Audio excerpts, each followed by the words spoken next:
Bom dia, pessoal. Esperar a nossa convidada chegar da live. Hoje é a psicóloga Paula Gabriela.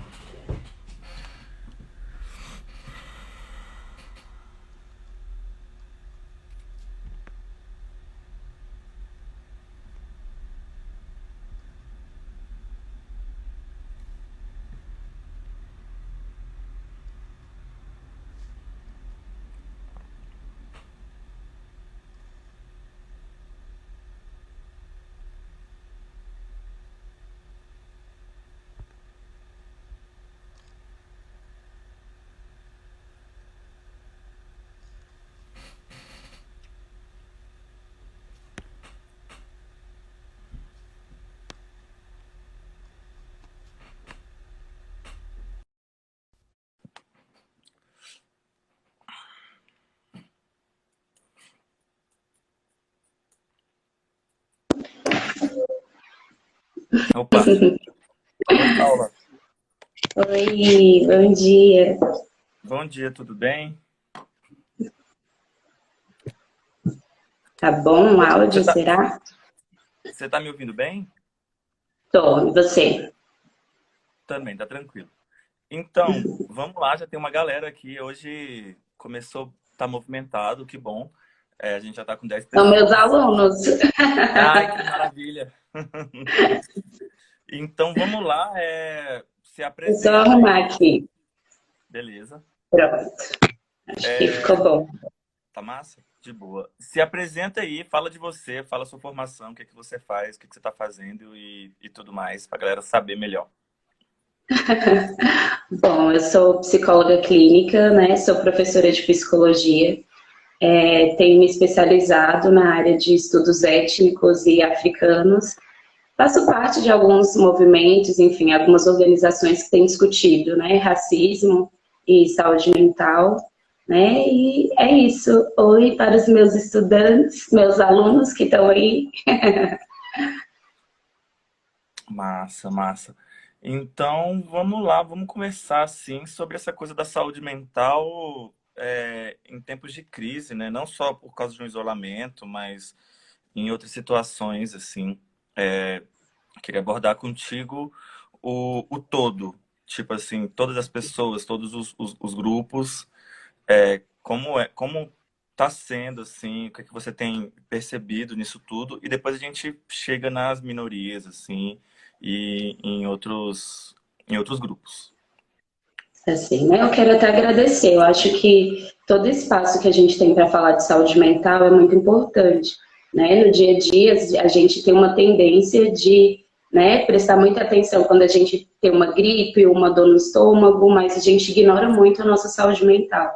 E a gente está vivendo agora um momento, né, tão inusitado, e a gente está vendo que o distanciamento, né, social, ele impactou as nossas vidas, né? Então é muito natural, normal, né, que a gente se sinta agora estressados, ansiosos, né? Sobretudo, né, pessoas que já têm algum tipo de transtorno mental, né? Então essa situação ela atinge todo mundo, né? Mesmo pessoas, né, emocionalmente saudáveis podem aí estar aí agora vivendo um momento de muita ansiedade. Mas quando a gente pensa pessoas, né, que já vinham de um quadro, né, como de ansiedade, depressão, né, e agora estão vivendo essa situação de isolamento, aí a gente precisa pensar, né, alguns manejos, algumas estratégias, né, para minimizar esses impactos na nossa saúde mental, né? E acho que é importante dizer também que saúde mental não significa não ter nenhum problema, nenhum transtorno psicológico, né? Mas é você se sentir bem, né, considerando a sua vida pessoal, sua vida emocional, enfim, considerando a sua vida, né, de uma forma integrada.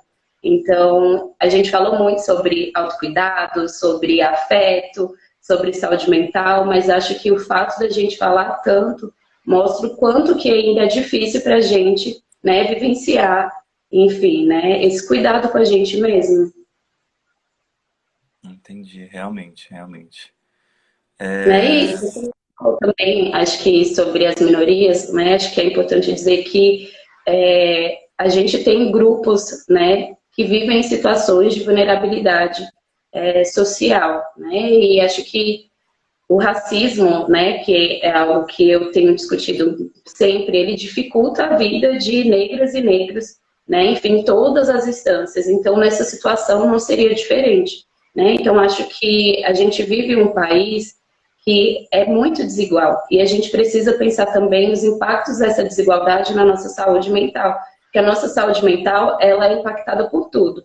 Envolve questões políticas, envolve questões históricas, envolve questões sociais, questões pessoais.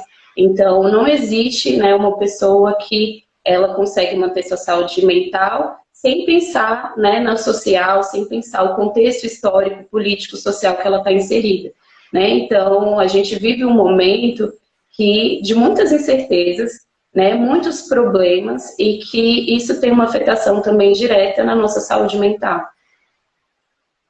Entendi, realmente. E como é que está sendo assim? Você é psicólogo, você está atendendo à distância, e como é que está sendo essa recepção para os teus pacientes e tudo mais? Tá tranquilo? Ficou ruim? Eles acharam ruim? Eles acharam bom? Conta aí. Eu acho que eu tenho esse privilégio, né, de poder atender em casa, né, o Conselho Federal de Psicologia, né, antes dessa pandemia toda, já assegurava ao profissional de psicologia essa forma de atendimento online. Eu, particularmente, tenho muita dificuldade, né, eu sou uma pessoa mais do contato, e nem todo mundo consegue, né, ter esse atendimento online, né, eu continuo com os meus atendimentos, mas muitos dos meus pacientes não podem, né?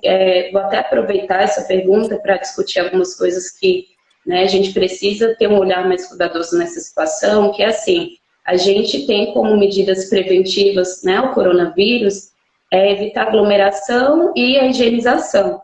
Só que são coisas que para algumas pessoas são muito simples e que para outras não são, né? Quando a gente olha e a gente sai um pouco da nossa realidade e olha para, enfim, para a sociedade de modo geral, não são todas as pessoas que têm acesso a água e sabão, que podem comprar um álcool em gel, não são todas as pessoas que podem, enfim, se isolar nessa situação. Então, né, eu tenho pacientes que têm condições de estar em casa, de manter um ambiente privativo, e tem pacientes que não têm como, né? Então, a gente sabe também que, né, o acesso à psicologia, à terapia, né, não é um acesso a todos, né? Sim, seria muito bom, né, se todo mundo pudesse fazer terapia nesse momento, né, poder ter um acompanhamento psicológico, né, mas a gente sabe que ainda é muito difícil, né, e é difícil justamente porque a gente discute pouco saúde mental, né, porque a gente pensa pouco sobre os impactos, de como a gente precisa se cuidar, né, de como isso afeta a nossa vida, de, enfim, N maneiras. Então, eu tenho, né, continuo trabalhando, mas continuo com, né, uma minoria que pode, uma minoria que está na clínica, que é quem pode, né, pagar. Mas acho que quando a gente olha essa situação toda, né, pensar um acompanhamento psicológico, pensar, enfim, né, políticas, né, de saúde que possam oferecer esse suporte, né, é uma coisa que a gente precisa pensar. A gente precisa sair um pouco da nossa realidade e começar a pensar isso, né, em uma situação, né, mais ampliada, né, atingir pessoas, né, de periferia, atingir esses grupos de risco. E quando a gente fala de grupos de risco, né, eu não estou falando só de grupos de risco agora no corona, porque a população negra, ela é sempre uma população mais vulnerável. Então, ela sempre faz parte desse grupo de risco. E acho que a gente tem que ter esses olhares, né, para esses grupos. Realmente. Seria interessante, né, se tivesse pós-pandemia, pós-isolamento, tivesse uma iniciativa de algum coletivo mesmo de periferia voltado para a saúde mental das pessoas, né, que tiveram que passar por tudo isso agora. Principalmente as que algumas famílias cujos representantes, os membros, têm que estar indo trabalhar, né, tem que estar saindo de casa. Deve ser uma carga pesada, assim, você encontrar Assim, esse e número. a gente precisa pensar em intervenções agora, porque, né, quando essa situação, né, passar, né, acho que também pensar, né, que isso vai passar, que nós estamos passando por isso juntos, né, assim, isso vai passar, mas os efeitos, né, para algumas populações vão ser catastróficos se a gente não começar a pensar algumas intervenções, né, a níveis políticos, sociais, econômicos agora, né, então tem muita gente sendo impactada por essa situação que a gente está vivendo. Às vezes, né, como nós somos pessoas que conseguimos ficar isolados, conseguimos estar em casa, a gente não tem noção, né, desses impactos, né? Por isso que é importante fazer essas discussões, para a gente entender, né, como que é, por exemplo, pensar pessoas em periferias, em favelas, que não têm acesso à água e sabão, né? Frequentemente falta água nesses lugares, né? Como é pensar populações, né, quilombolas, né, pessoas que estão ali nos seus territórios, né, que estão, enfim, vulneráveis também. Como é pensar a população indígena. Então, tem muitas discussões que a gente precisa fazer, né, em relação a isso. Realmente, realmente. Porque muito se fala do impacto econômico e do impacto social em termos de saúde, assim, poxa, você vai se contaminar com a Covid, fulano vai morrer e tal. Beleza, mas a galera que ficar precisa de amparo, né? Tanto no modo geral, principalmente, e as minorias, né? Então, tem que ser pensado em algum momento, alguma iniciativa pública para o pessoal poder lidar com isso depois, né? Porque eu acho que fica um trauma, né? Fica alguma coisa depois que tudo acabar.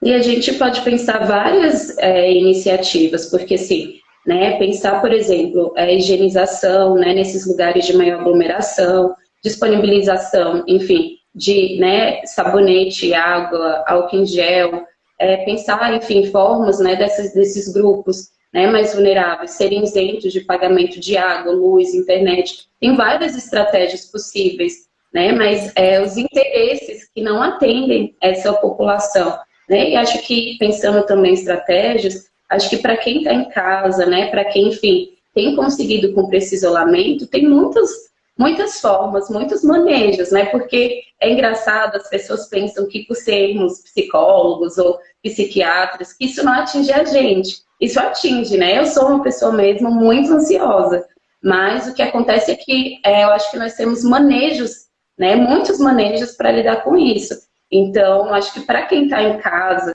né, e está mais ansioso, acho que algumas coisas a gente pode pensar. O primeiro é aceitar que nós não estamos vivendo em condições, né, normais. Isso aqui, né, é muito inusitado, nós estamos vivendo um processo de adaptação.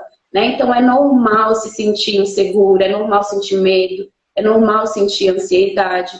Né? A gente precisa, enfim, lidar com isso. E a ansiedade, né, ela é muito falada, mas assim, ela tem também o seu papel. A ansiedade, ela nos mobiliza. Então, ela é ruim quando ela vem como algo paralisante. Então, né, se o nível de ansiedade está muito alto, aí a gente precisa pensar sobre isso. Então, acho que algumas orientações, né, eu vou aproveitar aqui para dar, porque eu penso que pode ajudar as pessoas, né, que é, primeiro, controlar o nível de informações que a gente tem. Porque quanto mais a gente fica nas redes sociais, né, mais a gente vai tendo acesso, né, aos stories, as pessoas vão postando, vão, enfim, divulgando várias informações, isso vai produzindo, né, um nível de estresse, de ansiedade muito grande, né. Acho que uma outra coisa é pensar que, às vezes, por estar em casa, a gente acha que tem todo o tempo do mundo, e isso não é verdade. Então, quem trabalha, quem estuda, precisa tentar manter minimamente a rotina.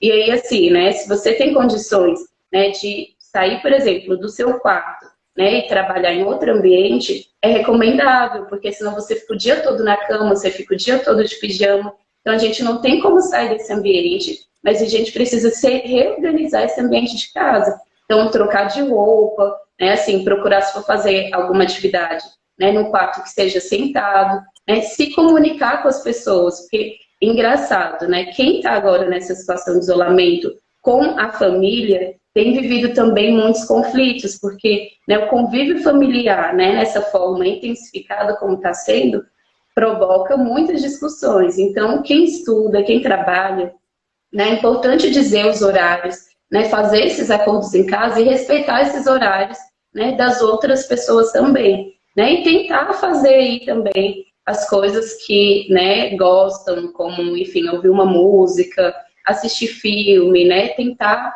se manter uma rotina, mas não é ser produtivo, né? Eu acho que não é uma época, a gente está sempre correndo, sempre pensando em produtividade. Acho que a gente não tem que ter um olhar romântico, né, para essa pandemia, achando que agora também é o momento de repensar a vida, de reorganizar todas as coisas, né? Assim, acho que é o momento que a gente está se adaptando ainda. né? Mas não é um momento também para achar que vai dar conta de fazer todas as coisas.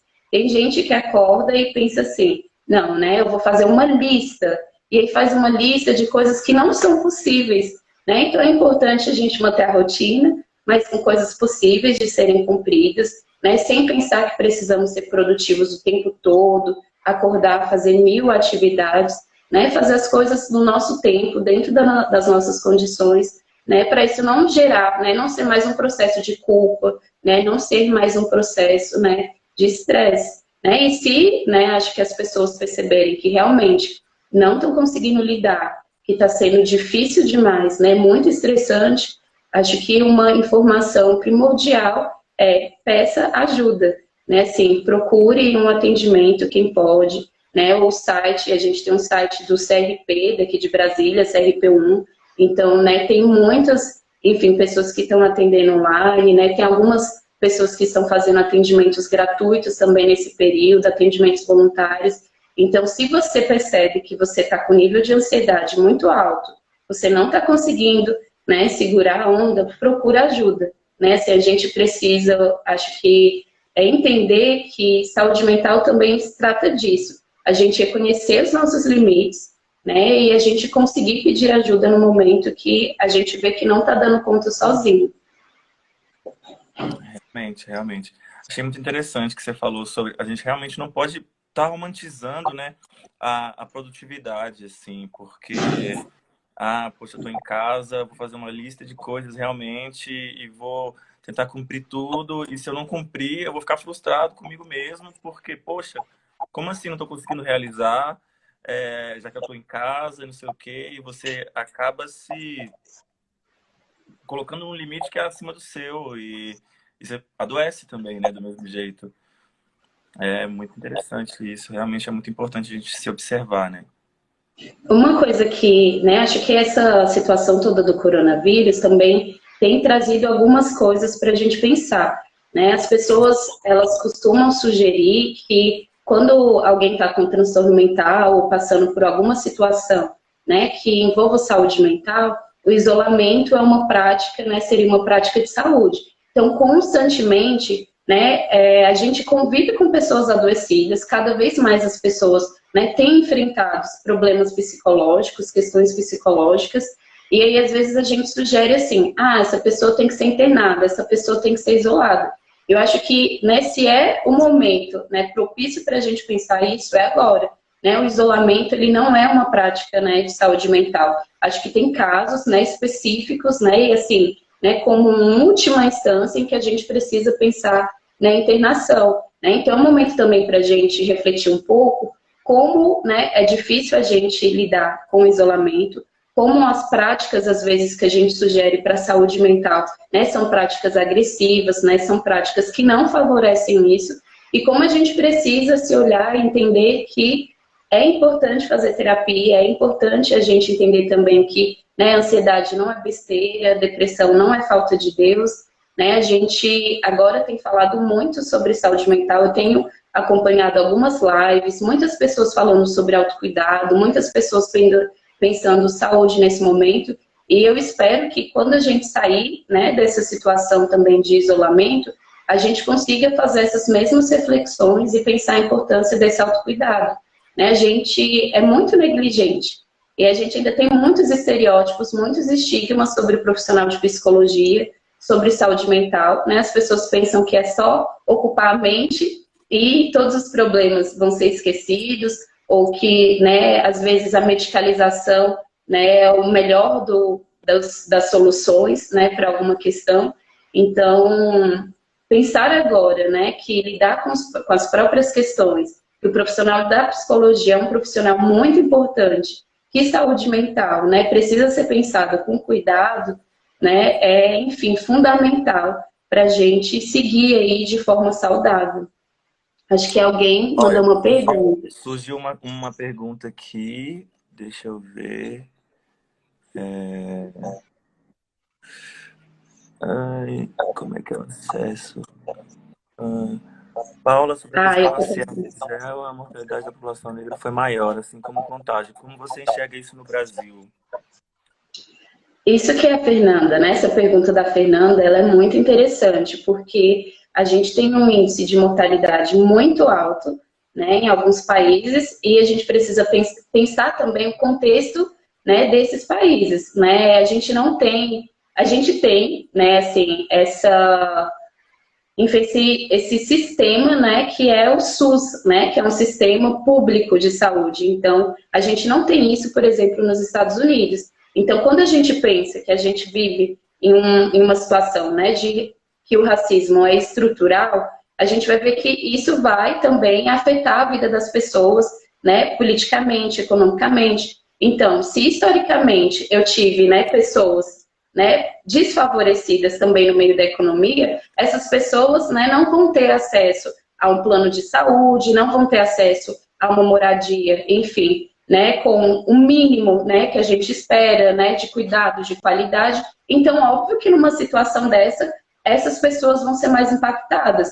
E a gente precisa pensar isso no Brasil, porque várias vezes a gente, né, discute, muitas pessoas são contra, né, o SUS, não entendem a importância no SUS, e aí quando a gente entra numa situação, né, tão complexa como a gente está agora, a gente entende a importância de um sistema único de saúde. Então, a população negra, ela já está sendo, né, mais atingida, porque mora em lugares, né, de risco, não tem condições, às vezes, de cumprir com o mínimo que tem sido pedido, que é com evitar aglomerações, ter acesso à água e sabão, que, né, assim, a gente, inclusive, no Brasil, né, ainda vive uma situação que não são todos os lugares que têm saneamento básico. Então, assim, quando a gente pensa essa estrutura, né, de desigualdade, a gente entende que a população negra vive nas piores condições de vida. E, infelizmente, né, eu temo que os efeitos dessa situação do coronavírus vão ser catastróficos se a gente não tiver políticas voltadas para essa população. Uhum, realmente, realmente, realmente. Eu queria falar pro pessoal que está assistindo, mandem perguntas para a gente responder, porque a live de hoje está dando bastante gente e a Paula tá aí para responder a gente. Uhum. Né? Inclusive, pegando um pouco mais disso que a Fernanda falou, né, é interessante a gente ver sempre os dados, né, por raça e cor. Né? A gente tem predominâncias, né, a gente tem grupos que, enfim, sofrem por situações, né, como a população negra, diabetes, hipertensão, né, anemia falciforme. Né? Uma curiosidade é que a anemia falciforme foi uma das primeiras doenças, né, acho que a primeira doença, né, a ser diagnosticada assim, na história do Brasil, e ela é uma doença que acomete mais a população negra e até hoje a gente não tem, né, tratamentos adequados, pesquisas significativas, né, nessa área. Então, foi o que eu falei no início, a gente tem formas, né, a gente tem estratégias aí para pensar no enfrentamento do coronavírus nessas situações, né, nessas populações, né, específicas, né, tanto população negra, enfim, né, populações quilombolas, população indígena, mas, né, a gente não tem interesses, né, públicos para que, enfim, criem, né, estabeleçam essas estratégias. Então, a gente precisa se questionar em relação a isso. Realmente, realmente. A gente observa, né, esse movimento. Olha, a Cristina Fátima, ela está falando, a saúde no Zéu é totalmente privada, enquanto aqui ainda temos o SUS, que está dando conta dessa pandemia, por um SUS fortalecido. Exatamente. Né? Assim, se a gente não passar a entender a importância do SUS, né, e fazer de fato, né, assim, um fortalecimento desse sistema, né, pensa como seria agora, né, o Brasil, né, assim, gente, a gente precisa entender que plano de saúde, né, assim, são pouquíssimas pessoas, né, uma realidade que são pouquíssimas pessoas que têm. Então, como seria se a gente não tivesse agora um sistema? É o que alguns países estão vivendo, né, se uma taxa de mortabilidade alta, né, onde as pessoas não conseguem ser atendidas. E quando as pessoas conseguem, às vezes elas adquirem uma dívida para o resto da vida, né? Então, assim, se você, né, assim, não vai morrer, né, você vai adoecer de outras formas, né? Você vai, enfim, adquirir dívidas, vai viver outros processos de adoecimento, né, por conta disso. E algo que eu não estou escutando as pessoas falarem, né, mas eu também me preocupo, é que a gente também viveu um processo, né, de muita migração, refugiados, e a gente precisa pensar também como estão essas pessoas. Aqui em Brasília, a gente consegue perceber, né, a gente tem lugares que a gente viu essa mudança, assim, nos últimos anos, né, então tem muitos migrantes aqui em Brasília, tem muitas pessoas refugiadas. Como que estão essas pessoas? Né, assim, e outra, né, assim, a gente precisa pensar também depois, quando essas pessoas conseguem atendimento, como que esses profissionais de saúde oferecem esses atendimentos. Porque quando a gente pensa que, né, o racismo é estruturado, né, as pessoas, elas também, né, lidam com o racismo na hora do atendimento. Então, se eu sou um profissional que ainda não reconheço o racismo, que eu não entendo, né, que eu preciso fazer um atendimento, né, ético, né, pensando que o racismo atinge essas pessoas, né, eu não vou conseguir, né, eu vou atender essa pessoa, mas não vai ser um atendimento efetivo. Então, por exemplo, para profissionais da psicologia, a gente tem um código de ética, a gente tem a resolução 018 de 2002, né, que, enfim, diz ali, orienta, né, são normas de atuação em relação ao preconceito e à discriminação, e a gente precisa pensar, né, eu vi muitas pessoas, né, médicos compartilhando, né, histórias de pessoas que foram para o atendimento. Uma médica, eu não sei quem, né, também se deparou com esse vídeo aí na internet, uma médica que ela foi atender uma família, né, era uma criança e um pai, e aí a criança não estava conseguindo ir ao banheiro, não estava conseguindo evacuar, e ela julgou a família, falou, nossa, mas vocês estão vindo aqui por conta desse problema, essa situação toda que a gente está vivendo, e você está trazendo essa criança. E aí a própria criança respondeu à médica, falou, olha, né, meu pai é pedreiro, ele, né, está desempregado, e ele não teve dinheiro para comprar o remédio, né, então, às vezes a gente pensa que comprar um remédio ou ficar em casa, né, são coisas muito simples, e a gente vai e parte de um atendimento a partir do nosso imaginário, a partir do que a gente acha. Se a gente não faz um recorte, se a gente não tem, né, uma sensibilidade para acolher as pessoas dentro das condições, né, dentro do lugar social dessas pessoas, a gente violenta essas pessoas mais ainda. Né? Então, a gente precisa, né, também fazer um atendimento pensando o que significa, né, ser uma pessoa, qual é o lugar da pessoa negra, né, no Brasil, qual que é o lugar, enfim, das pessoas, né, que trabalham, né, em situações subalternas, em trabalhos precários, e a gente também está falando de população negra, obviamente. Então, a gente precisa pensar na nossa prática profissional. Então, psicólogos, médicos, enfermeiros, não adianta ali estar no sistema se você também não tem, né, essa sensibilidade, se você não reconhece, vai fazer uma atuação considerando que o racismo atinge essas pessoas. Então, isso acho que é um ponto extremamente importante. Com certeza. Deixa eu ver aqui as outras perguntas. Liliane falando aqui. Deixa eu ver. Calma aí, rapidinho.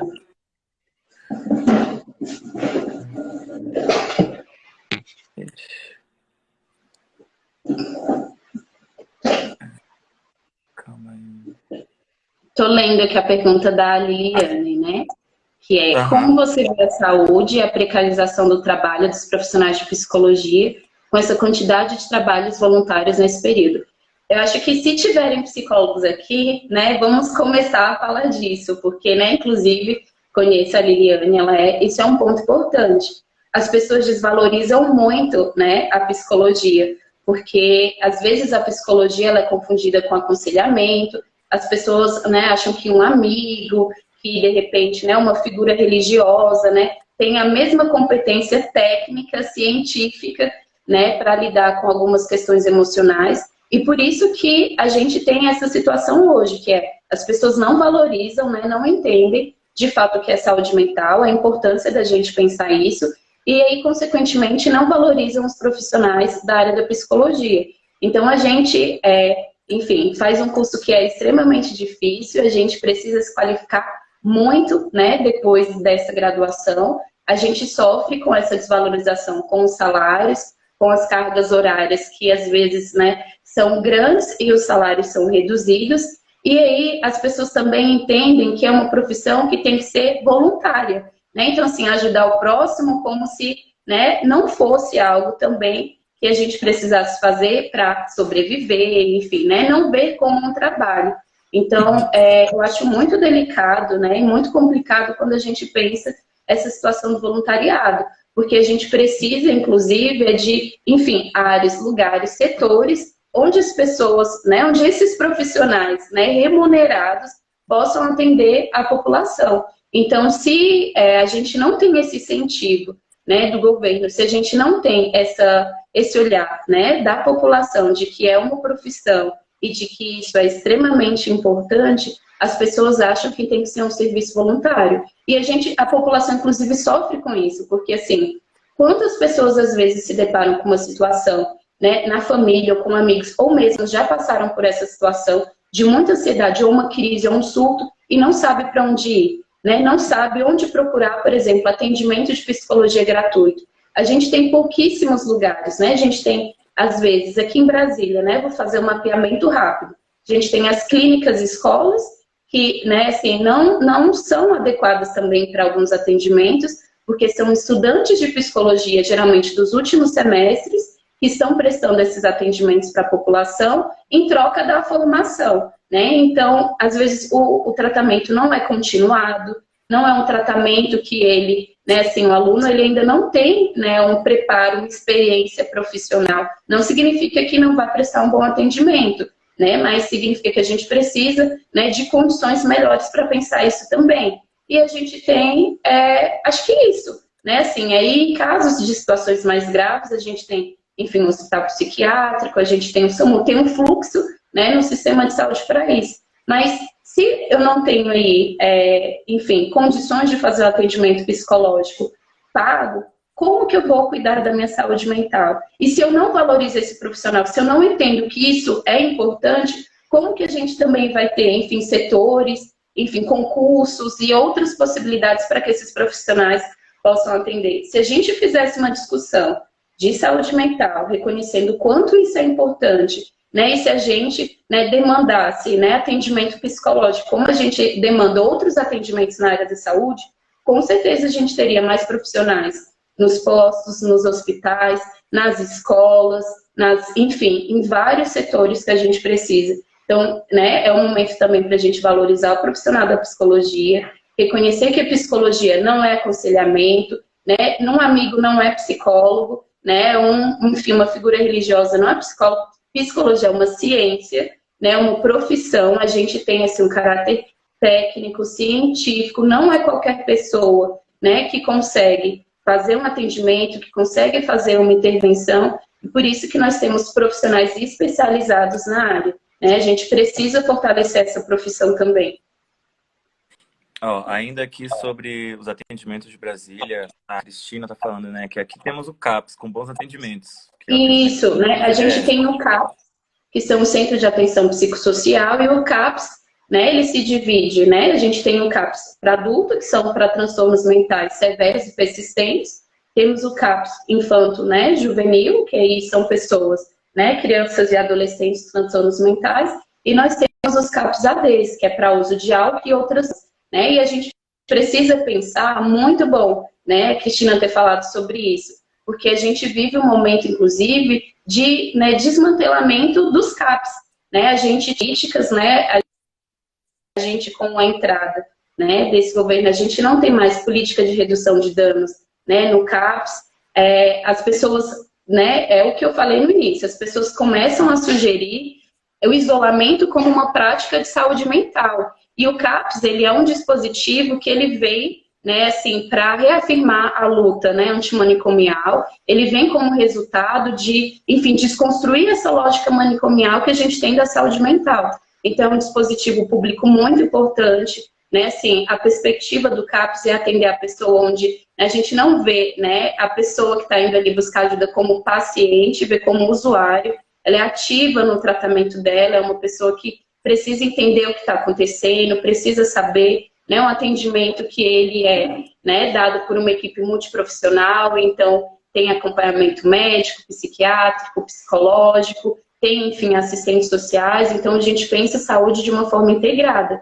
E aí a gente precisa olhar, né, a gente tem poucos dispositivos ainda, poucos CAPs, as pessoas, né, assim, são favoráveis, às vezes, à internação compulsória, aos, enfim, manicômios. As pessoas não querem favorecer, né? O CAPS não querem fortalecer. Às vezes, né, engraçado, o CAPS, eu participei de uma discussão sobre a inauguração de um CAPS em Taguatinga.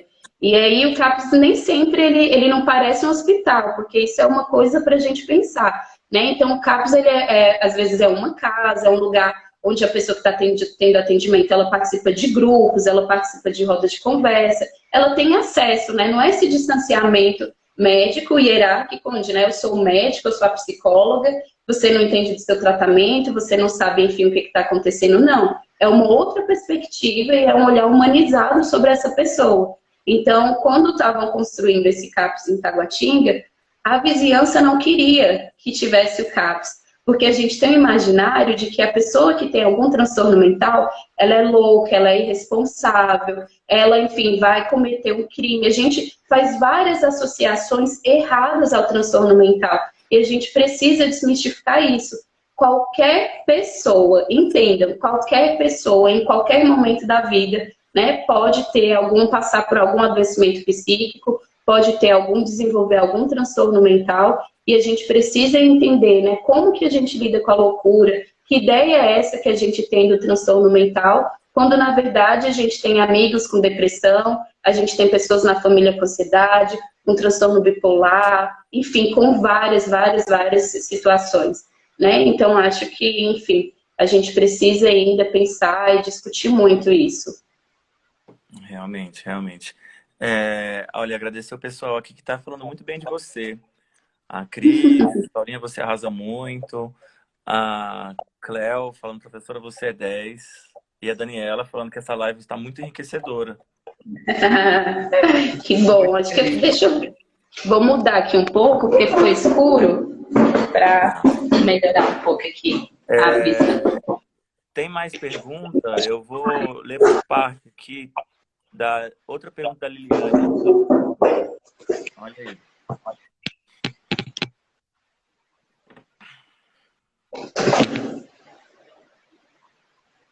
Liliane está falando, né? Isso. Em São Paulo, teve uma divulgação que um bairro teve 89 contaminados e 54 mortos. Num bairro rico, 297 contaminados e apenas 7 mortos. Você pode comentar sobre isso na realidade do Brasil? Enfim, né, sobre a desigualdade que a gente vive, né? A gente precisa pensar, né? Vou voltar a falar. Quais são as recomendações preventivas contra o coronavírus? Evitar aglomerações e higienização. Como que a gente, né, evita aglomeração em periferias? Como que a gente vive isolamento, né? Uma família que às vezes mora, né, em um barraco ou em um lugar extremamente pequeno que não consegue, enfim, né, conter. Como que uma população, né, que vive uma situação desfavorável, né, em uma situação dessa, vai evitar transporte público, vai evitar ônibus, vai evitar metrô, vai evitar, né, de ir trabalhar. Então, né, a gente precisa entender essa desigualdade, porque essa desigualdade tem impactos. Infelizmente, né, a população negra, por exemplo, é uma população que ela vive na maior condição de pobreza, vive, né, trabalha, né, em trabalhos subalternos, precários, né, não tem plano de saúde, não tem, né, um transporte aí particular, um carro, e aí não tem também um espaço, né, onde seja possível evitar aglomeração. Então, se a gente, né, desloca o nosso olhar para a periferia, né, enfim, para alguns setores específicos, a gente vai entender que coisas que para a gente é muito simples, para essa população, né, para esses grupos não são. Então, acho que esses dados que a Liliane, né, acabou de falar, enfim, na pergunta, revelam isso. Quem tem, né, quem mora, né, em um lugar onde é possível ficar em casa, onde é possível fazer isolamento, onde tem condições de comprar álcool em gel, se precisar ir ao hospital, vai descer pelo seu elevador, pegar o seu carro, ok. Quem não tem carro, obviamente vai andar de ônibus, vai andar de metrô, vai andar de trem, né? Não tem como evitar essa aglomeração, né? Se tiver alguma pessoa, né, infectada, essa pessoa não tem como cumprir esse isolamento dentro de casa, né? A gente está vivendo também aí várias pessoas, né, um período de desemprego. Então, as pessoas que trabalham na precariedade estão ficando desempregadas, né? Então, isso é muito sério. Então, essas pessoas, né, elas saem, elas estão tentando sobreviver, né? É muito contraditório, mas elas estão saindo, né, tentando sobreviver. Então, acho que esse dado revela isso, né? Revela o quanto o Brasil, né, é um país extremamente desigual, né? A gente vive uma desigualdade social e a gente vive uma desigualdade racial também, né? E a gente precisa fazer discussões, né, mais aprofundadas sobre isso. Realmente, temos mais perguntas.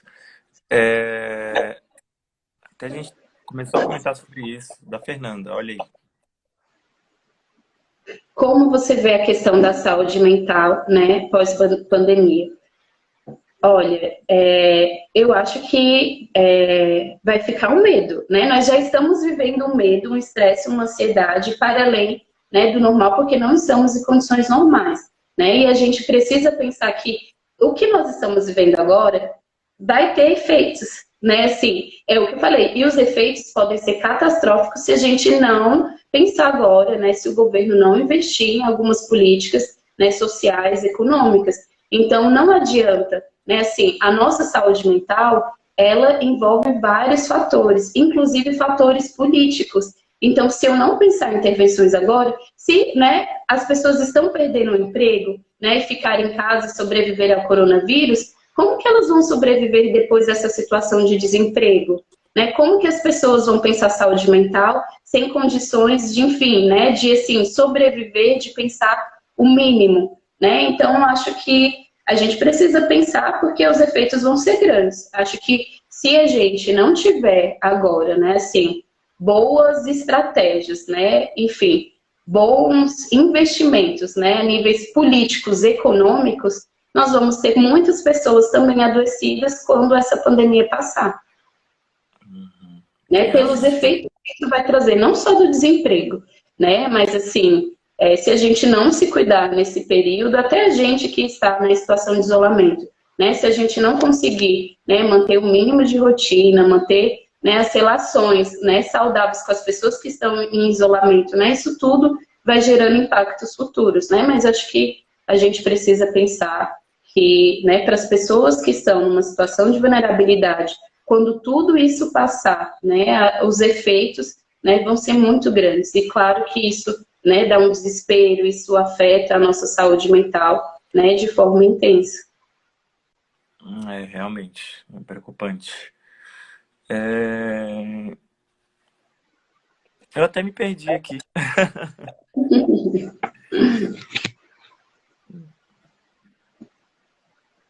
Por enquanto que você veio, eu queria voltar numa coisa que, né, eu acho importante, que foi quando, né, eu estava falando do CAPS, que é a gente pensar o quanto nós somos resistentes com o profissional da psicologia, né? Então, a gente precisa entender que se conhecer, né, assim, o autoconhecimento, ele é uma ferramenta muito poderosa, né? Quando a gente consegue entrar num processo de terapia e conhecer, enfim, os nossos limites, identificar alguns traumas, né, fazer um trabalho, né, assim, pessoal, a gente passa a sofrer menos, né? Assim, a gente evolui, a gente tem, enfim, né, um ganho muito importante enquanto pessoa, né? Enfim, um ganho de saúde mesmo.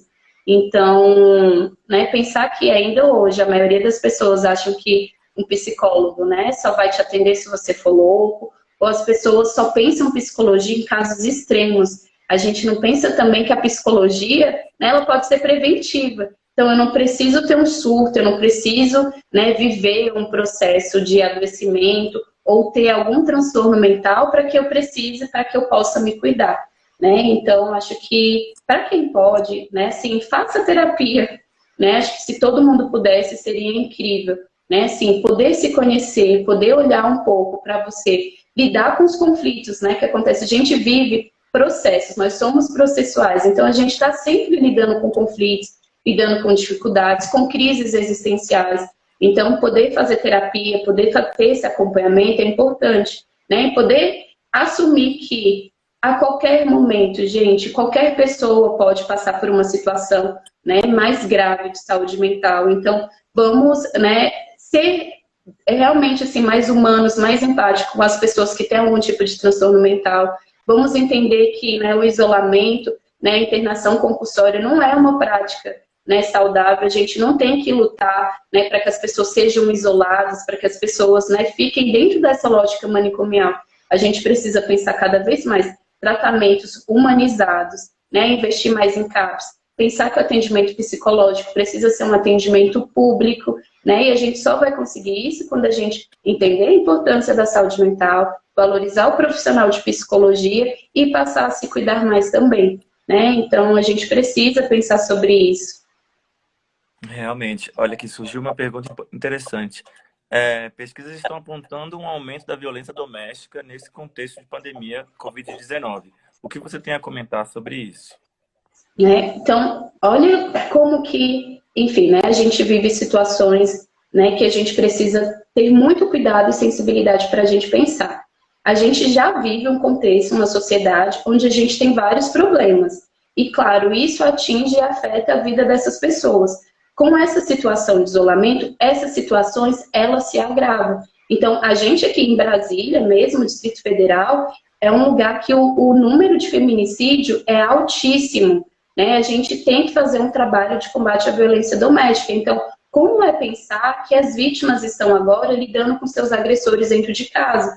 Então, né, já tem, né, números, né, específicos, né, telefones específicos para a gente pensar. Agora, acho que o que a gente precisa refletir é que, assim, fora dessa situação, né, do coronavírus, como a gente encara essa situação? Né? Quando a gente está, enfim, discutindo na família, com os amigos, o que é que a gente fala sobre, né, violência doméstica? Várias vezes a gente tem falas super preconceituosas, machistas, a gente reforça, né, um sistema colocando a culpa na vítima, né, achando que, enfim, a pessoa está enfim, o agressor porque gosta, que a pessoa apanha porque gosta, que não tem vergonha na cara. Então, a gente não defende políticas, né, de combate à violência doméstica, a gente não apoia, às vezes, né, pessoas que querem sair dessa situação, e aí a gente precisa pensar isso, né? A gente tem telefones específicos, né, delegacias, né, a gente tem, enfim, delegacia da mulher, a gente tem a casa da mulher, a gente tem abrigos específicos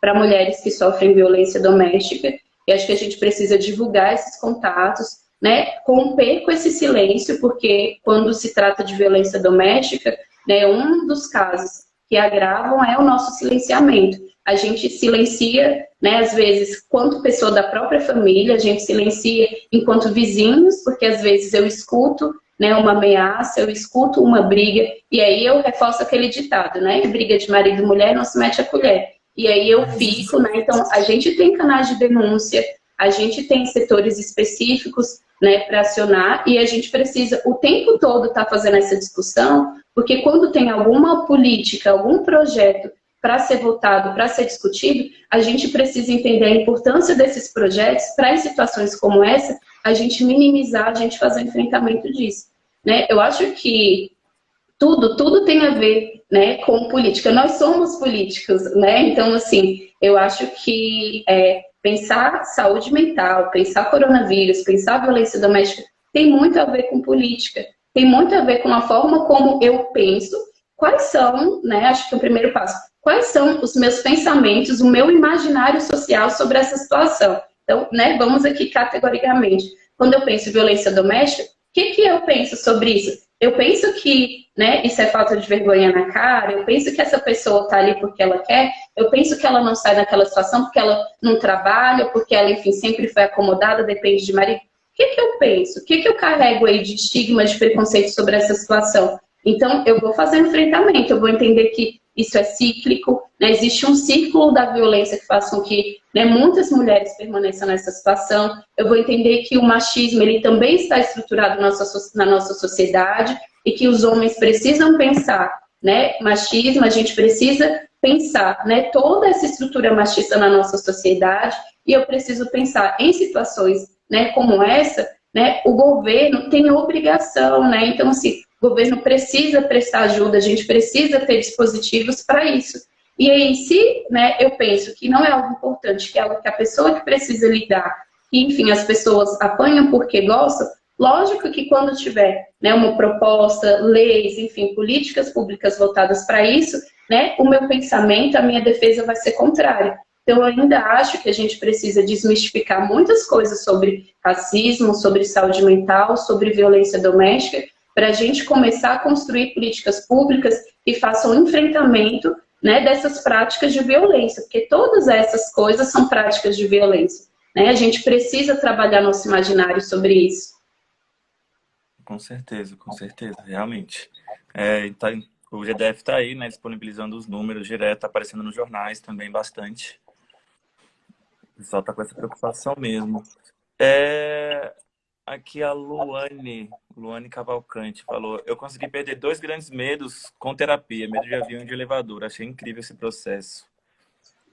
Né, terapia, eu, né, acho que assim, sempre falo, todo mundo deveria fazer, né, e é ruim pensar que ainda é uma profissão também que ela é muito cara, né, enfim, poucas pessoas têm acesso, né, a atendimento, poucas pessoas podem pagar por esse atendimento, então, enfim, né, a gente precisa trabalhar aí na valorização do profissional, na importância da saúde, para que a gente consiga, né, esses atendimentos gratuitos, esses atendimentos em sistemas públicos, porque faz muito bem, né? Assim, viver é difícil, gente, viver é complexo, né? Lidar com todas as coisas que nos afetam diariamente é muito difícil, a gente, né, tá o tempo todo sendo impactado por coisas que, enfim, a gente assiste, vive, as nossas relações, né? Se conhecer é difícil, lidar só com a gente é difícil, então lidar com o outro, né, é um desafio enorme, assim, e terapia, né, esse processo de autoconhecimento, esse processo de, enfim, realmente pensar saúde mental, é um processo a longo prazo, né, assim, é algo que ele começa e não tem fim, a gente vai pensando ao longo da nossa vida. Realmente. Olha, Minha tia tá falando, né, tem uma amiga que diz que se ela ganhar na loteria, a primeira coisa vai ser...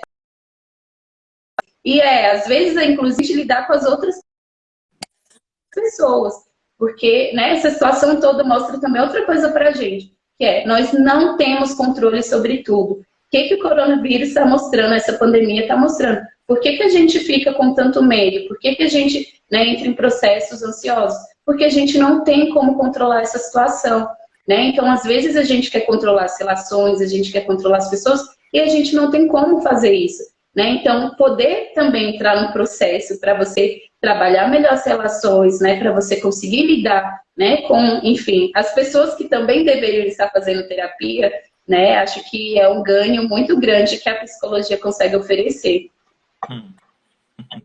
realmente. Então, a gente está entrando quase nos últimos 5 minutos. Você quer fazer botar algum adendo, acrescentar alguma coisa, alguma mensagem? Né? Já que a gente já está finalizando, quero agradecer a todo mundo que acompanhou, né, a live, quem fez perguntas, né, acho que eu tenho uma rede de apoio, né, assim, muito boa, né, acho que é uma coisa sobre saúde mental, né, ter pessoas que você pode contar, né, então vi muitos dos meus amigos, minha família, meus alunos participando da live, acho que sou muito grata por isso, e só queria reforçar, né, que estamos vivendo, né, uma situação atípica, inusitada, né, uma situação em que nós estamos nos adaptando ainda, então é normal sentir medo, é normal, né, não saber o que está acontecendo, né, tem dias que nós vamos conseguir manter a nossa rotina, há dias que nós não vamos conseguir manter, né, e tudo bem, né, não precisamos entrar em processos, né, de cobrança, de culpa, acho que, né, ficam aí as orientações que eu dei no início, né, quem trabalha, quem estuda, né, procurar manter a rotina, né, então trocar de roupa, né, sair às vezes do quarto, né, organizar bem o horário do estudo, evitar, né, o celular, as redes sociais ali o tempo todo, né, nesse horário de estudo, deixa ali o celular, né, o Instagram, o Facebook, o Twitter de lado, né, depois você volta, né, controlar o número de informações que a gente vê, porque senão isso vai aumentando, né, a nossa ansiedade, tentar minimamente se alimentar bem, né, fazer uma atividade física, né, quem consegue manter, né, isso em casa, tentar se exercitar um pouco, e fazer as coisas que gostam, né? Assim, ler, né? Escutar uma música, assistir séries, assistir filme. Para quem tem criança, né? Assim, procurar entreter, às vezes brincadeiras, enfim. Não deu tempo da gente falar, porque acho que são muitas coisas, mas são situações que estão sempre colocando, né, à prova coisas que na sociedade a gente precisa trabalhar. Tem mães com crianças com deficiências, pessoas autistas nessa situação de isolamento, que são pessoas extremamente rotineiras. Né? Tem muitos desafios aí para a gente pensar nessa situação, mas eu acho que, né, cada um, dentro do seu processo, do seu tempo, né, procurar se cuidar, né, fica necessário, né, procure ajuda, né? Se você vê que você não está conseguindo sozinho, que está com uma ansiedade para além do normal, ou você que já tem algum tipo de transtorno, né, sofre com depressão, ansiedade, ou enfim, qualquer outra coisa, né, procure ajuda, né? Procure um profissional de psicologia, né? Porque tem, enfim, manejos e estratégias também para a gente poder fazer esse enfrentamento, tá bom? Acho que no mais é isso. Ah, Paulo, queria agradecer então, queria agradecer essa galera que apareceu aí, seus alunos e tudo mais, a galera. E queria estar informando que na Descomplica, no nosso Insta, de terça a sábado, a gente está fazendo live com especialistas em algum assunto, sejam eles financeiros, sejam sobre saúde mental. Ontem eu fiz um sobre cultura local e ocupação de espaço público. E é isso. Aí sigam o Insta da agência, sigam o Insta da Paula, né? E é isso. Você quer deixar um contato, Paula? Seu e-mail, alguma coisa para alguém entrar em contato contigo? Olha, né, tem o meu e-mail que é paulagabriela.pc, bem facinho, @gmail.com, Paula Gabriela, tudo normal, né? E é isso, né? Quem tiver depois alguma pergunta, alguma dúvida, quiser contato de atendimentos, né, a preço social, ou enfim, né, profissionais de alguma abordagem específica, ou qualquer coisa assim, podem mandar mensagem que, né, eu me coloco à disposição para dar essas informações. Beleza. Ou entre em contato também comigo, que eu repasso para Paula. É isso. Valeu, Paula. Beijão. Tchau, obrigada, João. Tchau, obrigado você.